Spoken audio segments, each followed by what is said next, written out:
Boa noite a todos. Que a graça e a paz do Senhor Jesus, seja com cada um de nós. Que Deus possa estar iluminando o coração de cada um de nós hoje à noite e nos ajudando, a trazer a palavra de Deus para as nossas vidas. Queria só reler, fazer a leitura, refazer a leitura que Maico já fez. Se encontra lá em Hebreus capítulo 10, versículos do 32 até o 39. Hebreus capítulo 10, do 32 até o 39. Diz assim a palavra de Deus.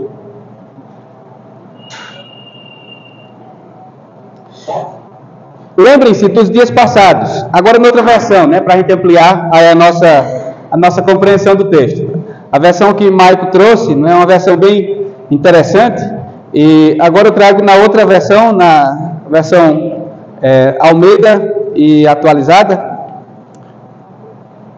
que diz assim: lembrem-se dos dias passados, quando depois que foram iluminados, vocês sustentaram grande luta e sofrimentos. Em certos momentos, vocês foram transformados em espetáculo, tanto para serem insultados, quanto para serem maltratados.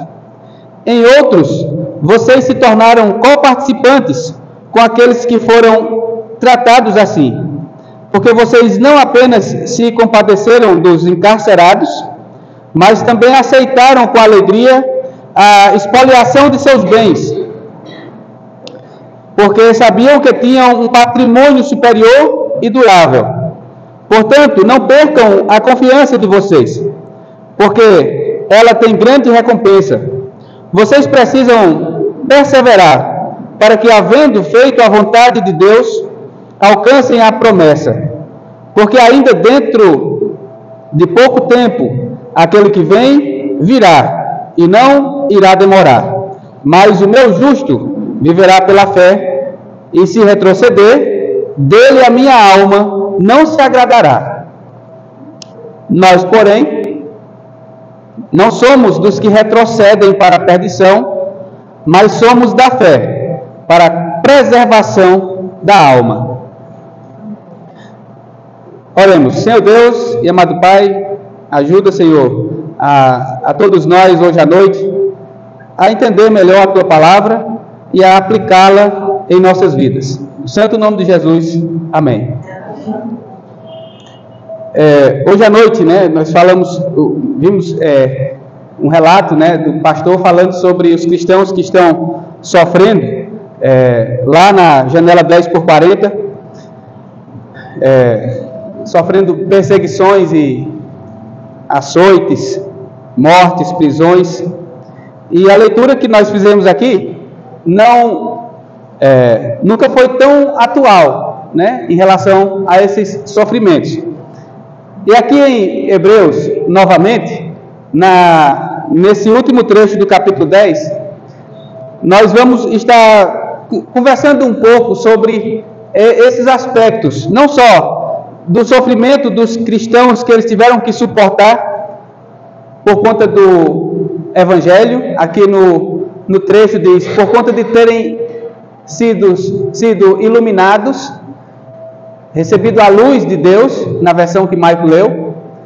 Depois que receberam a luz de Deus, eles passaram por inúmeros sofrimentos, por inúmeras perseguições, por inúmeros momentos difíceis, expoliação de bens, espetáculo público, ou seja, envergonhados publicamente por conta do Evangelho.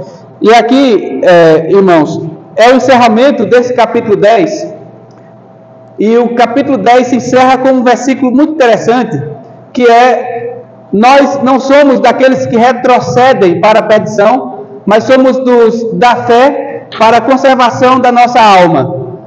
E, se os irmãos se lembram bem, nos versículos seguintes, do capítulo 11 inteiro, vai haver uma forte menção àqueles que vivem pela fé. não é? Capítulo 11 mostra justamente a ideia de se viver pela fé. E aqui, irmãos, o contexto do livro de Hebreus, a gente já falou, porque essa é a terceira mensagem que eu estou trazendo acerca do livro de Hebreus, mas só para recapitular, ou só para refrescar a memória, a nossa memória, é importante dizer que o livro todinho, ele trata de uma tentativa de mostrar, do autor aqui, de mostrar que Cristo é superior a todas as outras coisas. E Cristo é superior também a qualquer pessoa que seja. Né? Cristo é superior a tudo e a todos. Cristo é melhor do que tudo e do que todas as coisas para os cristãos.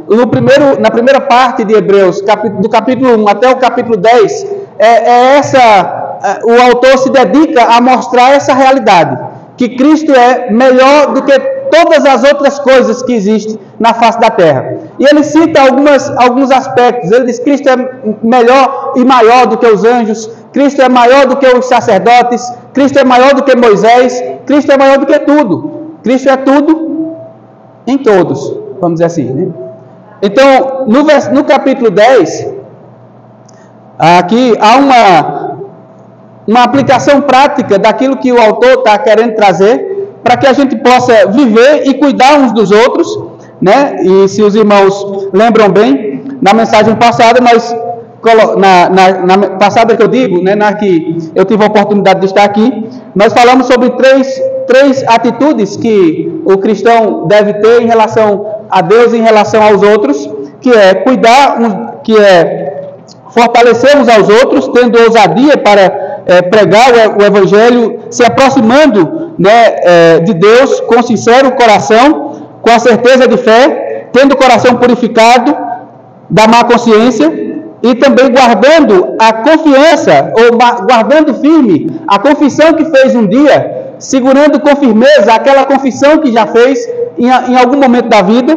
E por último, ele diz assim: e não deixem de congregar, como é costume de alguns, mas venham para a igreja, para que na igreja vocês possam praticar essas bênçãos. E aí foi mencionado que nesse aspecto aqui há uma semelhança muito, muito grande com os 10 mandamentos, né? Aliás, com os principais mandamentos, que o principal mandamento que Cristo disse, né? Ama a Deus sobre todas as coisas e o próximo como a si mesmo. E aqui no versículo que fala sobre congregar, é justamente a ideia de cuidar uns dos outros na congregação e na comunhão entre os santos. É muito importante que isso aconteça.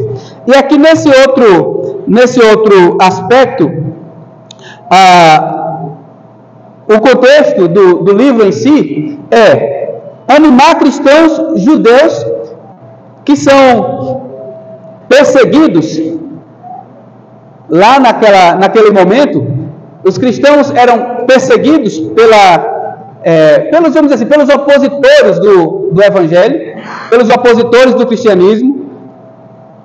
E a intenção do autor aqui em Hebreus é dizer assim: olha, vamos ter cuidado com esses irmãos, vamos animar esses irmãos judeus que aceitaram a Cristo a não voltarem ao judaísmo. E o contexto para se aplicar para nós hoje aqui seria animar os cristãos a não voltarem para o mundo, a não retroceder.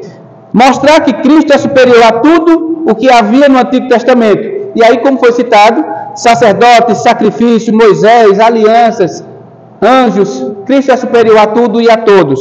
E por último, resumidamente, o contexto do livro e o propósito do livro é encorajar a perseverança na fé, mesmo diante do sofrimento. Encorajar a perseverança na fé, mesmo diante do sofrimento. E aí entra a ideia, pelo menos a princípio, daquilo que o pastor colocou aqui, né? Encorajar os cristãos mesmo diante do sofrimento. Nós não temos ideia do quanto é sofrido anunciar o Evangelho para aquelas pessoas que estão dentro dessa janela 10x40. É muito complicado, né? Recentemente eu vi um vídeo que me deixou bastante comovido da Síria, né? alguns cristãos sendo obrigados a rastejar pelo chão para, ou eles negavam a fé em Cristo, ou eles rastejariam. E muitos deles mortos, né, em praça pública, ali, né, bem pertinho de Israel, na divisa até com Israel, um país que abriu as portas, né, para todos os cristãos. Obrigado, Léo. Um país que abriu, né, as portas para todos os cristãos, como a própria filosofia deles lá dizem, todos os cristãos que quiserem vir para Israel serão bem recebidos. Então, irmãos, aqui nesse contexto, versículo 32, ele diz assim: lembrai-vos, porém, dos dias anteriores, em que, depois de iluminados, suportastes grande combate de aflições. Na minha outra versão aqui, na versão que eu li para vocês, diz assim: quando foram iluminados, vocês sustentaram grande luta e sofrimento. Então, quando foram iluminados, a ideia aqui é, quando vocês receberam a Cristo. Aqueles judeus que estavam ali, quando receberam a Cristo, eles passaram por grandes perseguições, grandes lutas e enfrentaram uma série de dificuldades que atrapalharam a eles no que diz respeito a prosseguir com a vida. Mas eles acharam que esses obstáculos que eles tinham na sua carreira como cristãos, esses obstáculos eram muito pequenos e muito transitórios em comparação com aquilo que havia de vir, que era a esperança vindoura, que era a esperança de uma vida eterna ao lado de Cristo. E ele diz, eles colocam aqui nesse trecho, o autor coloca, e isso é infinitamente maior, infinitamente melhor do que essas perseguições pelas quais vocês passam. Então, irmãos, trazendo isso para a nossa realidade, nós às vezes nos sentimos deprimidos e desconfortáveis com perseguições. Vamos dizer assim, só o fato de você se sentir atraído por alguma coisa do mundo e dizer assim, não, mas eu não posso porque eu sou cristão, e você se sentir abatido por isso é uma coisa muito pequena em comparação com os sofrimentos que esses cristãos aqui tiveram que passar. Isso é uma coisa muito pequena em comparação com aqueles cristãos que foi mencionado aqui pelo pastor, tem que passar para sustentar o nome de Cristo. Isso é uma coisa muito pequena. E às vezes você se sente deprimido, você se sente injustiçado, você se sente como se a igreja estivesse, de alguma forma, sendo injusta com você, só pelo fato de cobrar cobrar no sentido até elegante da palavra, mas só pedir que você venha à igreja, pedir que você leia a Bíblia, pedir que você seja um cristão melhor, pedir que nós sejamos mais cuidadosos com a palavra de Deus. Você acha que isso é perseguição? Você acha que isso é uma coisa ruim? Acha que isso é uma coisa grande? Mas grande mesmo é aquilo que essas pessoas tiveram que passar e passaram e sustentaram a fé em Cristo. Então, nesse instante, você pode pensar aí onde você está, se você está fazendo qualquer coisa que é contrária à sua natureza carnal para sustentar o nome de Cristo. O que é que você está fazendo? De forma que você tem que sacrificar algo para estar na igreja, que tem que sacrificar algo para ler a Bíblia, que tem que sacrificar algo para estudar o Evangelho, que tem que sacrificar algo para estar em comunhão. Você acha que isso é um sacrifício grande? Achamos que isso é um sacrifício grande. Mas eles lembrem-se dos dias passados, quando depois que foram iluminados, vocês sustentaram grande luta e sofrimentos. Em certos momentos, vocês foram transformados em espetáculo público. Fazem noção do que é isso? Esse espetáculo público é você pegar uma pessoa e colocar na frente de outras pessoas, para que as pessoas assistam e aplaudam e admirem aquilo que você está fazendo. mas não é aquilo que aquela pessoa está sofrendo, mas não é uma admiração positiva. Quer dizer, a pessoa está sendo transformada em motivo de atração pública. Aquele tipo de sofrimento que a pessoa é forçada a passar, e pelo qual ela passa, é uma espécie de espetáculo público, para que os outros assistam e vejam e se divirtam com aquilo. Vamos aqui sacrificar mais um cristão aqui publicamente, para que os outros vejam e se divirtam com isso. Vamos aqui fazer umas brincadeiras aqui, né? Vamos amarrar um cristão aqui e soltar, quer dizer, amarrar pelo pescoço, né? E soltar ele, para que ele fique pendurado, morrendo, se debatendo lá, morrendo pendurado, para que as pessoas assistam e vejam e achem isso bonito. Isso é o espetáculo público que está sendo mencionado aqui. O espetáculo público era envergonhar os cristãos publicamente, para que as outras pessoas tomassem aquele cristão como exemplo e não viessem mais praticar o erro de ser cristão. Então, irmãos, aqui o sofrimento era grande. E nessa noite eu quero que a gente observe, depois dessa menção ao contexto do livro como um todo de Hebreus, todos nós enfrentamos momentos difíceis após escolher seguir a Cristo. E o autor de Hebreus escreve para encorajar a gente a perceber que esses momentos difíceis não é privilégio nosso de hoje, é privilégio histórico, da vida cristã histórica. Quem algum dia decidiu ser cristão, passou por alguns sofrimentos, teve que enfrentar e travar algumas batalhas. E não essas batalhazinhas que nós enfrentamos hoje, não. Não é essas dúvidas que enfrentamos hoje. Eram coisas difíceis, duras. Então o autor escreve para que a gente se sinta encorajado, né? Porque às vezes nos sentimos até desanimados e perseguidos. Mas ele quer nos encorajar a não desistir diante dos sofrimentos. Mesmo diante de tanto sofrimento, ele diz assim, olha, continuem firmes e perseverem na sua fé.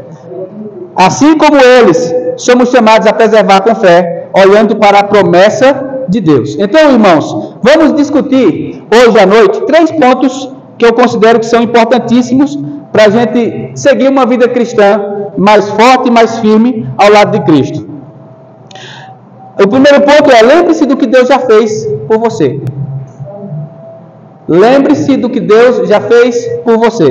O que Deus fez por você? Na sua mente você consegue fazer um histórico assim, de passo a passo, lá de quando você começou a se aproximar de Deus até hoje. Você consegue fazer um histórico assim, de todas as coisas que Ele já fez por ti? Consegue se lembrar de cada momento difícil que você passou? Consegue lembrar de cada dificuldade pela qual você passou? E mesmo assim você permaneceu até hoje. Lembre-se do que Deus já fez por você. Lembre-se das bênçãos, mas lembre também dos sofrimentos que foram permitidos por Ele. Lembre de todos esses pontos que na sua vida você disse assim: Deus me ajudou nisso. Deus me ajudou a superar essa batalha. Deus me ajudou a entender isso. Porque às vezes a gente tem a cabeça dura para entender certas coisas. Nós temos a cabeça dura para entender certas lições que Deus nos traz.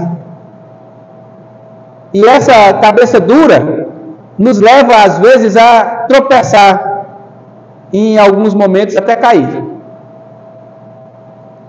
Mas Deus, ele diz assim: eu vou mostrar, eu vou dar a oportunidade a essas pessoas para que eles se lembrem que, mesmo eles tropeçando e caindo, eu vou estirar a minha mão para que eu ajude eles a se levantar. Depois de iluminados, esse é o trecho aí, que nós vamos destacar um pouquinho mais aqui na frente. Depois de iluminados, suportastes grandes combates de aflições. Depois de iluminados, vocês sustentaram grande luta e sofrimento. Olha, o autor aqui convida os crentes a se lembrarem lá do início da caminhada cristã até os dias atuais. mesmo sofrendo perseguições, mesmo sofrendo qualquer tipo de angústia e enfrentando esses obstáculos, eles continuaram firmes e demonstraram amor até mesmo pelos presos. Isso em se tratando daqueles cristãos lá que é mencionado aqui em Hebreus. Lá no começo, os cristãos passaram por perseguições, mas o que é que eles faziam? Eles diziam, em certos momentos, vocês foram transformados em espetáculo público, tanto para serem insultados, quanto para serem maltratados.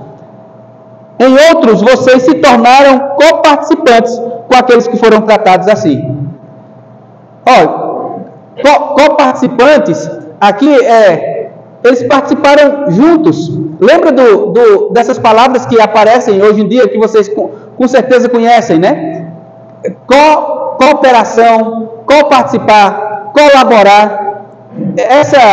Essas palavras, elas significam que coparticipar é participar junto. Colaborar é laborar junto. Sabe o que é laborar? É trabalhar. Colaborar é trabalhar junto. Coparticipar é participar junto. E ele diz assim, vocês foram em alguns momentos cooperadores, aliás, coparticipantes dos sofrimentos. Coparticipantes dos sofrimentos com eles, com aqueles que estavam presos lá. Então isso significa que eles demonstraram amor para aqueles que estavam sofrendo. Significa que eles demonstraram empatia, né, com aqueles que estavam lá no sofrimento. Mas ele continua dizendo assim, em outros vocês se tornaram coparticipantes com aqueles que foram tratados assim, porque vocês não apenas se compadeceram dos encarcerados, mas também aceitaram com alegria a expoliação de seus bens. Entendem essa palavra expoliação? Retirada dos bens deles, né? Vocês suportaram com alegria a retirada dos seus bens, porque vocês foram lá ajudar os outros que estavam presos. Vocês foram lá ajudar os outros que estavam sofrendo. Isso é o que o autor de Hebreus está dizendo para os cristãos que estavam querendo voltar atrás, né? Nosso tema de hoje é: não voltem atrás, não retrocedam, mas vivam pela fé. Não voltem atrás, mas vivam pela fé. Lembra do último versículo que foi lido aqui hoje? Nós não somos daqueles que retrocedem para a perdição. Nós somos daqueles que somos dos da fé para a conservação da nossa alma. Então, não retrocedam, mas vivam pela fé. Retroceder, irmãos, é voltar ao passado para viver de uma forma diferente. Quer dizer, desistir de alguma coisa para viver de forma diferente. Já nós vamos detalhar mais essa questão. Mas mesmo aqueles irmãos sofrendo perseguições, sofrendo com problemas, eles ainda foram lá e ajudaram os outros. E nós, hoje, qual é a nossa atitude em relação aos sofrimentos? E quando vemos outros sofrendo, o que é que nós estamos fazendo? E quando vemos outros com dificuldade, o que é que nós estamos fazendo? Essa ideia de ajudar uns aos outros, no sentido de, olha, eu sei que eu vou desagradar alguém, né, se eu ajudar, mas mesmo assim eu vou ajudar. Eu conheço, né, situações, é claro que não é a mesma coisa, mas situações em que, às vezes, pessoas fazem um discipulado do batismo há 3, 4 meses, aprendem sobre a palavra de Deus, aprendem sobre a importância de se batizar, a importância de compreender o fato de morrer para o mundo e viver para Deus, vamos dizer assim, né? Matar a velha natureza. No símbolo do batismo acontece isso, né? Você está morrendo para o mundo e vivendo para Deus. Mas chega um momento em que o pai ou a mãe, e eu acho que isso é uma coisa que a gente deve ter muito cuidado ao dizer, mas às vezes o pai ou a mãe ou um amigo diz, mas tu vai se batizar naquela igreja? Tu vai se batizar? Tu vai tomar essa atitude? E aí, para não desagradar a essa pessoa, que fez esse comentário, a pessoa desiste do batismo. A pessoa desiste de se entregar de dar esse testemunho para a comunidade que está assumindo uma nova vida em Cristo. E a gente acha que às vezes isso é um sofrimento grande. Eita, eu estou num dilema enorme, né? Aí o dilema das pessoas aqui era: se eu for ajudar lá, eu vou perder minha fazenda, eu vou perder meu carro, eu vou perder tudo que eu tenho, mas mesmo assim eu vou ajudar, não estou nem aí. Era assim o comportamento desses cristãos. Eu vou ajudar, não importa o que aconteça com os meus bens, mesmo sofrendo a espoliação dos meus bens, eu mesmo perdendo tudo, eu sei que essas coisas que eu perder aqui são coisas transitórias, são coisas passageiras, e o que é eterno é aquele que vai vir para me buscar, e ele vai vir e não vai tardar. Ele diz: aquele que há de vir, virá e não tardará. Amém? Então, pensar em enfrentar as lutas e desistir pode ser uma atitude. E é uma atitude. Às vezes, a gente desiste por pensar demais no tamanho da luta que vai ser se eu tomar uma atitude assim. Uma coisa bem pequena. Recentemente eu estava conversando com um amigo meu que está mudando o empreendimento, e ele numa dúvida danada, né? Vou enfrentar essa luta, e será que eu vou conseguir? E às vezes o medo de não conseguir pode gerar desistência. Mas a pessoa enfrentou a luta, né? Não teve medo não, enfrentou, está enfrentando. Então pensar em enfrentar a luta, às vezes, faz você pensar: eita, rapaz, eu vou encontrar muitos obstáculos se eu decidir por esse caminho. Eu vou enfrentar muitos obstáculos. E muitas pessoas desistem antes mesmo de tentar, só pensando no que pode acontecer com os obstáculos que vão vir. Só pensando no que vai acontecer lá na frente, a pessoa desiste. Então essa pode ser uma atitude. Pensar no que vai enfrentar e desistir. Como cristão, você diz assim: eu vou enfrentar muita luta como cristão fiel. Eu vou enfrentar muitas lutas. Então, esse negócio de ser cristão não dá certo para mim, não. Esse negócio de ser evangélico não dá certo para mim, não. Eu vou desistir. E é esse o pensamento de muita gente. Mas a outra atitude pode ser enfrentar as lutas e persistir. Eu sei que vou enfrentar lutas. Eu sei que vou enfrentar dificuldades. Eu sei que vou enfrentar um monte de coisas. Mas eu vou enfrentar a si mesmo. Eu vou persistir a si mesmo.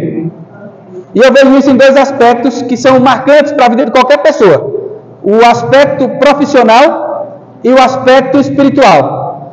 Às vezes você diz assim: olha, isso no aspecto profissional, eu sei que eu vou ter lutas, mas eu vou persistir. E a persistência é que é a chave do sucesso. Para você que estuda, quando você diz assim: eu sei que eu vou enfrentar a luta, qual é a luta? Estudar. Mas se você persistir, tem frutos? Tem. Com certeza tem. Com certeza tem. Mas e para você que é espiritual, que vai assumir essa postura espiritual, que vai assumir um compromisso com Cristo, tem lutas? Com certeza tem. Mas qual é a sua atitude? Persistir. Perseverar. E se você perseverar, tem frutos? A Bíblia diz que sim. Aqueles que perseveram receberão a coroa da vida. Ora, é uma garantia que é dada pela palavra de Deus. É essa garantia que nós temos como cristãos, apesar das lutas que vamos enfrentar, apesar dos obstáculos que vamos ter pela frente. É isso que nós vamos enfrentar. Aqueles que persistem alcançam a vitória. Isso vai por os dois lados. Se você persistir em fazer uma coisa errada, você vai conseguir. Vai terminar conseguindo fazer um grande feito. Errado. Né? Agora, se você persistir fazendo a coisa certa, o feito é maior ainda e a recompensa é maior ainda porque você está fazendo a coisa certa. Amém? Olhe para trás e veja quantas batalhas você já venceu com Deus. Isso te fortalece para o dia de hoje.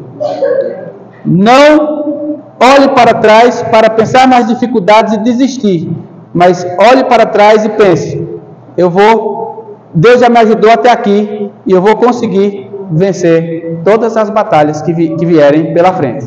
Amém?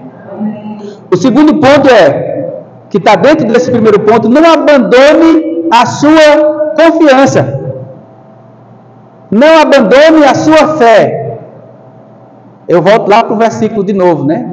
Nós vamos fechar com ele, se Deus assim nos permitir. Não abandone a sua fé. Qual é o último versículo que nós lemos? Nós não somos daqueles que retrocedem para a perdição, mas somos daqueles da fé para a conservação da nossa alma. Em outras palavras, nós somos aqueles da fé para a nossa salvação. Nós não somos da perdição. Somos da salvação. Isso é a chave do versículo aí. Então não abandone a sua confiança. Versículos 35 e 36 diz o seguinte. Olha o que é que diz o 35.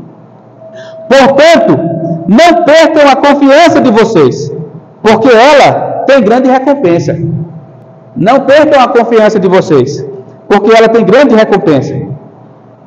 Vocês precisam perseverar, para que, havendo feito a vontade de Deus, alcancem a promessa. Não abandonem a sua confiança, porque a vossa confiança é o que fortalece a sua fé. A confiança em Deus tem uma recompensa, não apenas no hoje, não apenas nessa vida, mas na eternidade. A confiança em Deus não traz recompensa somente no hoje. Entenda que eu estou dizendo somente. Essa expressão quer dizer, você também vai ter recompensas aqui, mas não somente aqui, lá na eternidade. A recompensa maior é lá. Então a confiança em Deus traz a gente para uma realidade que às vezes escandaliza o mundo. A confiança em Deus traz a gente para uma situação que às vezes o mundo não aceita. E eu acho que vocês entendem bem o que eu estou dizendo. Que nós entendemos bem isso. Ora, eu não vou poder mais ir para a festa? Eu não vou poder mais ficar com 2 ou 3 pessoas numa noite só? Eu não vou poder mais beber uma cervejinha com meus amigos? Não é que você está sendo proibido, você está vindo para uma realidade diferente dessa realidade. A nossa confiança em Deus nos leva para um mundo que escandaliza, ou para uma realidade que escandaliza o mundo. Vocês estão abandonando tudo isso para viver uma esperança? Essa é a nossa esperança, de uma vida eterna com Deus. E quando eu abandono isso e vou viver para o mundo, para viver o conceito de liberdade que o mundo prega, eu vou viver preso a outras coisas que eu nem percebo as algemas que estão me amarrando lá naquelas coisas. É uma liberdade que me prende, é uma liberdade que me sufoca, é uma liberdade que me vicia, é uma liberdade que me põe longe de Deus. Isso é liberdade para vocês? Para mim não. Para mim isso não é liberdade. Então a liberdade que me anima a ficar livre mesmo é a liberdade ao lado de Cristo. O que é que nos garante a palavra de Deus? Se o Filho vos libertar, completa aí o resto. Se o Filho vos libertar, então essa é a liberdade que eu quero para a minha vida, e torço, oro para que você também queira essa liberdade na sua vida. Amém? A fé cristã é como se fosse uma maratona. Não é uma corrida de 100 metros, não é uma corrida de 200 metros, é uma corrida longa.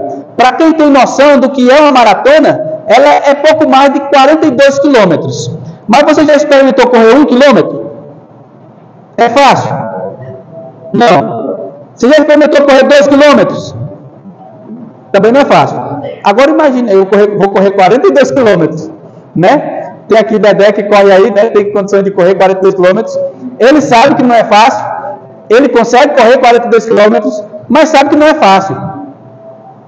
A vida cristã é como se fosse essa maratona, que a gente vai vencendo quilômetro por quilômetro, mas a gente sabe que no final da corrida tem um prêmio, que é o prêmio da soberana vocação em Cristo Jesus, que é estar ao lado dele e recebendo a coroa da vida.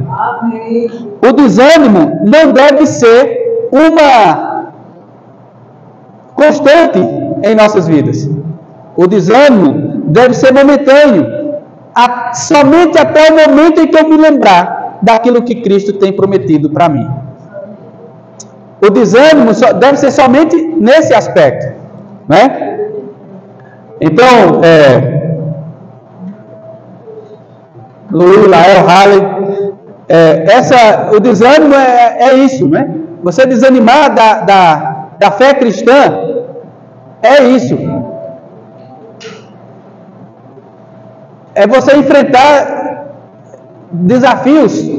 Se você desanimar, você vai enfrentar desafios piores ainda. Não pense que saindo da igreja para o mundo, as dificuldades não vão continuar. Continuam. Você continua sendo ser humano, você continua sendo pessoa, você continua tendo pensamentos, você continua achando que o mundo não preenche todos os espaços da sua vida. Não pense que é simples também viver lá no mundo, não, tá certo? Você imagina que viver lá é bom demais, rapaz. Na igreja é muito preso. Vá nessa. Quando você estiver lá, você se prende a tanta coisa que você para se libertar é difícil. Se prende a tanta coisa que para sair de lá não é fácil. Então, a fé cristã é uma maratona, não é apenas uma corridinha, é uma corrida longa. O desânimo que quer te fazer largar a fé, mas a confiança em Deus é o que te mantém de pé. Não somos dos que retrocedem, somos dos que perseveram. Esse deve ser o nosso lema. Não somos daqueles que retrocedem, somos daqueles que perseveram. É essa perseverança que temos que ter, apesar das dificuldades que enfrentamos todos os dias. Você tem vontade de desistir? Lembre-se do que Cristo, do que Deus disse através desse homem aqui que escreveu Hebreus. Deus disse: nós não somos daqueles que retrocedem, somos daqueles que buscam a salvação da nossa alma. Viver pela fé, terceiro ponto, e último, viver pela fé sem retroceder. Lembra dos dois primeiros? O primeiro é lembrar do que Deus fez por você e por mim. O segundo, não abandone a sua fé ou a sua confiança. E o terceiro ponto é: vivam pela fé, sem retroceder. Amém? Agora, essa palavra, né, retroceder, ela aparece de formas diferentes aqui na leitura que nós fizemos. O que é que significa isso?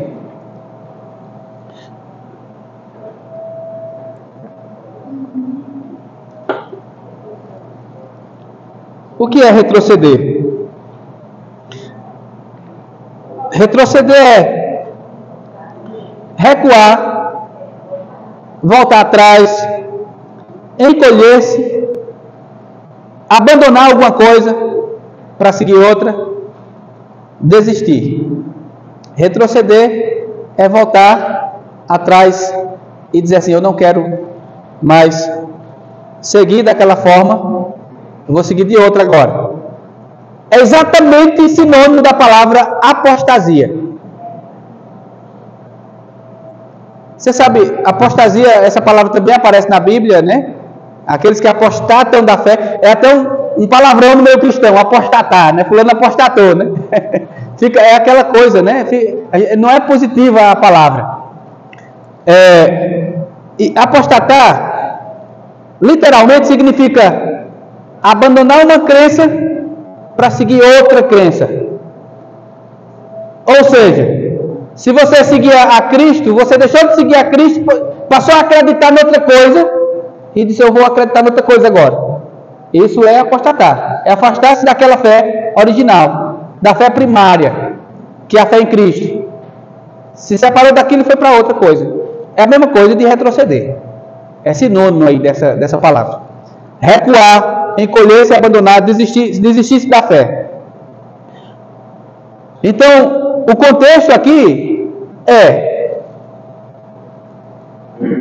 se lembrarmos lá para quem foi escrito o livro de Hebreus, a gente vai dizer assim, olha, aqueles irmãos, tinham muitos lá, para quem é direcionada a carta, que estavam voltando às antigas práticas do judaísmo. Eles estavam voltando às práticas que não eram cristãs. Estavam voltando atrás. Disse: olha, eu aceitei a Cristo, mas eu não quero mais seguir isso não. Eu vou voltar atrás aqui e vou seguir outra coisa. Retroceder aqui está ligado a esse contexto de abandonar a fé que eles receberam um dia. Lembra do primeiro versículo que nós lemos? Olha, lembrem-se dos dias passados, quando depois que foram iluminados, vocês passaram por tais coisas. Então não retrocedam. Vocês foram iluminados já. Mas o apóstolo aqui que escreveu, possivelmente o apóstolo Paulo, ele diz assim: olha, não voltem atrás naquelas velhas práticas. Trazendo para os nossos dias você recebeu a Cristo? Já entregou sua vida a Cristo? Não volte atrás. Tem uma música, que diz: estou seguindo a Jesus Cristo, desse caminho eu não desisto. É a música de R.R. Soares, né? Estou seguindo a Jesus Cristo, atrás não volto mais. Se me deixarem, se me cercarem,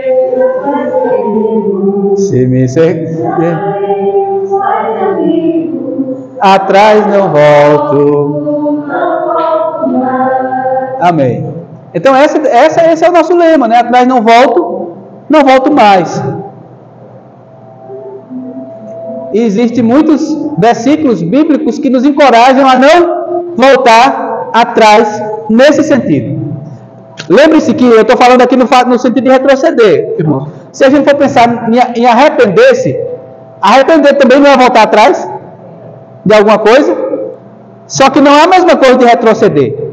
Arrepender-se é você dizer assim: Senhor, me perdoa pelo erro que eu cometi, não vou cometer mais esse erro, vou seguir em direção a Cristo. Isso é arrependimento.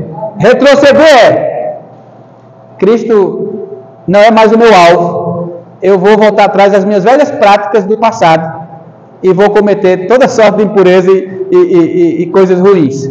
Isso é retroceder. Não é a mesma coisa que arrepender-se. Ninguém se arrepende de coisas que ainda vão acontecer. Você se arrepende de coisas que já passaram. Então, esse voltar atrás aqui no arrependimento é uma coisa positiva. Mas retroceder no sentido de apostatar, ou no sentido de se desviar da fé em Cristo, isso é negativo. É ruim. Então, o retroceder não é apenas um tropeço. Olha, isso aqui é muito significante, né? Retroceder não é apenas tropeçar, mas é uma decisão consciente de recuar e renunciar a Cristo como única esperança. Então, não pensem em retroceder. Não somos dos que retrocedem para a perdição. Isso está também lá na linha de Hebreus, capítulo 10, versículos 26 e 27. O que é que diz lá? Hebreus 10, 26 e 27, que diz: porque continuarmos a pecar de propósito depois de termos recebido conhecimento da verdade, já não resta sacrifício pelos pecados. Pelo contrário, resta apenas concedido expectativa de juízo e fogo vingador, prestes a consumir os adversários. Pronto, olha como é forte, né, aqui, né? Olha, se continuarmos a pecar de propósito, perceberam aqui que o autor coloca assim, se continuarmos a pecar de propósito, ou seja, intencionalmente, é intencional, esse retroceder aqui é intencional, eu vou pecar de propósito, eu vou voltar a fazer aquilo que eu fazia de propósito, mas olha, as consequências para isso não são boas. Veja aí o versículo 27, o que é que diz. Então, irmãos, a gente, como cristãos, devemos viver uma vida cristã olhando para o alvo da soberana vocação. Esse texto aqui sempre remete para um versículo que eu gosto muito, né? Esquecendo-me das coisas que para trás ficam e olhando para as que diante de mim estão, prossigo para o alvo da soberana vocação em Cristo Jesus. Você viu que é duas partes do versículo, né? Esquecendo-me das coisas que para trás ficam e olhando para as que diante de mim estão. É assim que a vida cristã. Vamos olhar para frente, para o alvo, que é Cristo Jesus. E às vezes, esse olhar só para o alvo, existem algumas coisas que atrapalham a nossa visão, às vezes nos puxa para olhar de lado, né? De um lado e para o outro, e tira o foco que é a visão em Cristo. Mas isso não deve acontecer conosco. Sempre que tiver perto de acontecer isso, tenha o cuidado, né, de levar um beliscãozinho do Espírito Santo aí para voltar ao caminho, né? E ore, né, irmã Val? E ore. Retroceder não é apenas voltar atrás, é negar a suficiência de Cristo. Retroceder é dizer assim, Cristo não é suficiente para mim, eu quero mais coisas, e vai buscar essas outras coisas no mundo. E aí onde se estrepa, né? Toma, às vezes, algumas cacetadas da vida e do mundo.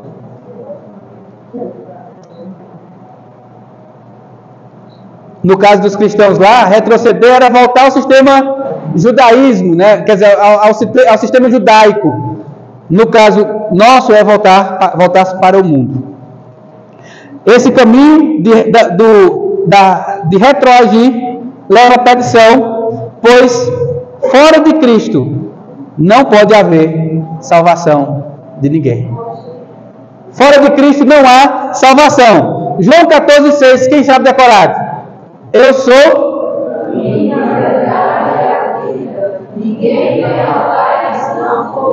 Amém. Essa turma é boa, né, pastor? Turma aplicada, né? Eu vou fazer outro desafio. Atos 4,12, o que é que diz? Não há salvação em nenhum outro, porque debaixo da terra não existe nenhuma unidade dos outros, e nós desejamos salvos. Vocês sabiam que Milia foi a professora do inglês, né? Por isso eu quero estar desafiada também. Isso não bem, não foi não, pastor? Milia antigamente aqui Inês era discípula, né, de Milia, né, na escolinha aqui atrás. Então, ainda essa semana nós estávamos conversando e Inês dizendo, né, o baque que foi para ela quando Milia teve que viajar daqui para o Pará. Então, não existe nenhum outro nome dado entre os homens pelo qual importa que sejamos salvos, não é? Então, fora de Cristo não pode haver salvação. Então não pense que retroceder é só voltar atrás em alguma coisa, não. Você está negando a Cristo, negando a suficiência dele, e fora dele não pode haver salvação. Nós não somos dos que retrocedem, mas somos daqueles que... Para quê? Pronto, somos aqueles que creem em Cristo para a conservação da nossa alma. Crer significa viver em fé contínua, confiar profundamente em Deus. Conservação da alma, aqui está ligado a preservação, salvação vida eterna.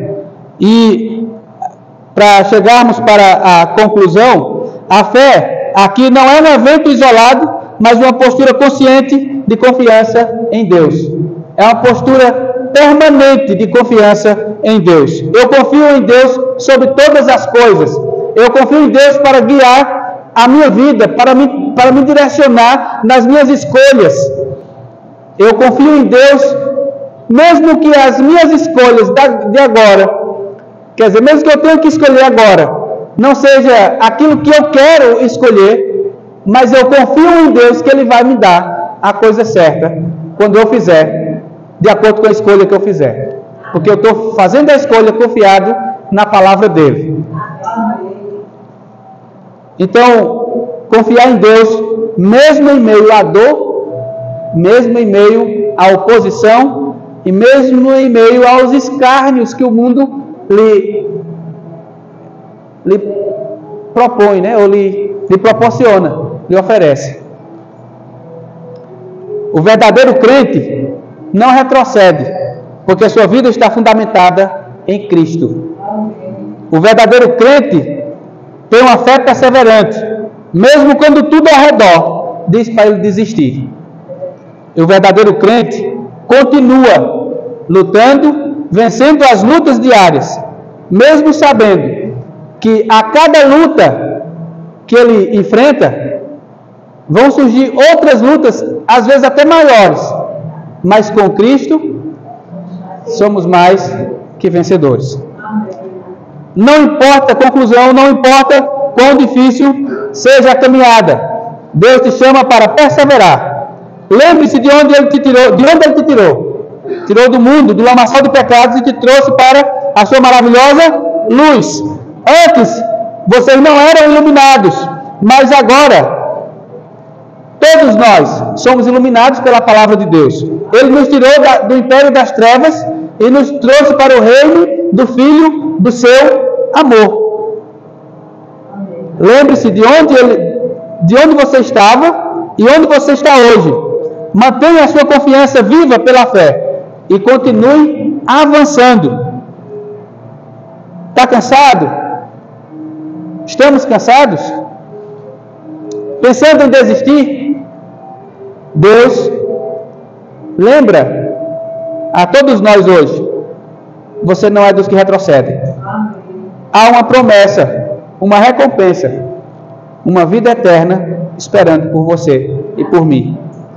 Permaneça firme, porque em breve aquele que vem virá e não tardará. Amém? Que Deus abençoe a cada um de nós nesse aspecto, porque nós precisamos viver uma vida de fé e esperança em Deus, sabendo que Deus jamais abandona um servo seu.